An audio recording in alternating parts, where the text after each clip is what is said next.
તો ભાવનગરમાં Podar international સ્કૂલને notice ફટકારવામાં આવી છે, જેમાં ખાનગી પ્રકાશનના પુસ્તકો ભણાવાતા નોટિસ ફટકારવામાં આવી। શાળાએ 3 દિવસમાં જવાબ રજૂ કરવા ડીઈઓએ આદેશ કર્યો છે।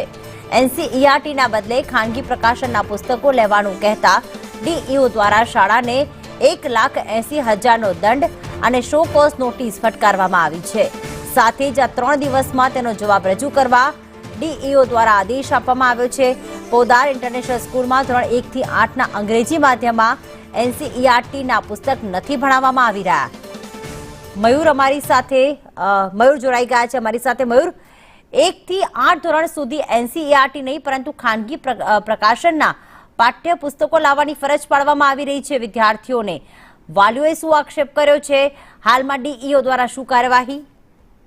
જી પ્રીતિ, ચોક્કસથી વાત કરીએ તો પોદાર ઇન્ટરનેશનલ સ્કૂલમાં કહી શકાય કે ખાનગી પ્રકાશનના બદલે ખાનગી પ્રકાશનના પુસ્તકો ભણાવવામાં આવતા હતા, તેને લઈને જિલ્લા શિક્ષણ અધિકારીએ છે તે નોટિસ ફટકારી હતી। જિલ્લા શિક્ષણ અધિકારી દ્વારા 3 દિવસમાં નોટિસનો જવાબ આપવા પણ શાળાને આદેશ કરવામાં આવ્યો છે। આજે પોદાર ઇન્ટરનેશનલ સ્કૂલ જે સિત્સર રોડ ઉપર આવેલી છે ત્યાં ધોરણ 1 થી 8ના જે અંગ્રેજી માધ્યમમાં એનસીઈઆરટીના બદલે ખાનગી પ્રકાશનના પાઠ્યપુસ્તકો લાવવા માટે થઈને વિદ્યાર્થીઓને અને વાલીને ફરજ પાડવામાં આવતી હતી, અને જેના કારણે વાલીઓએ છે તે જિલ્લા શિક્ષણ અધિકારીને રજૂઆત કરી હતી અને જિલ્લા શિક્ષણ અધિકારી દ્વારા 1,80,000નો દંડ છે તે ફટકારવામાં આવ્યો છે અને શો કોઝ નોટિસ આપવામાં આવી છે। શો કોઝ નોટિસનો 3 દિવસમાં જવાબ આપવા માટે પણ શાળાના સંચાલકોને કહેવામાં આવ્યું છે।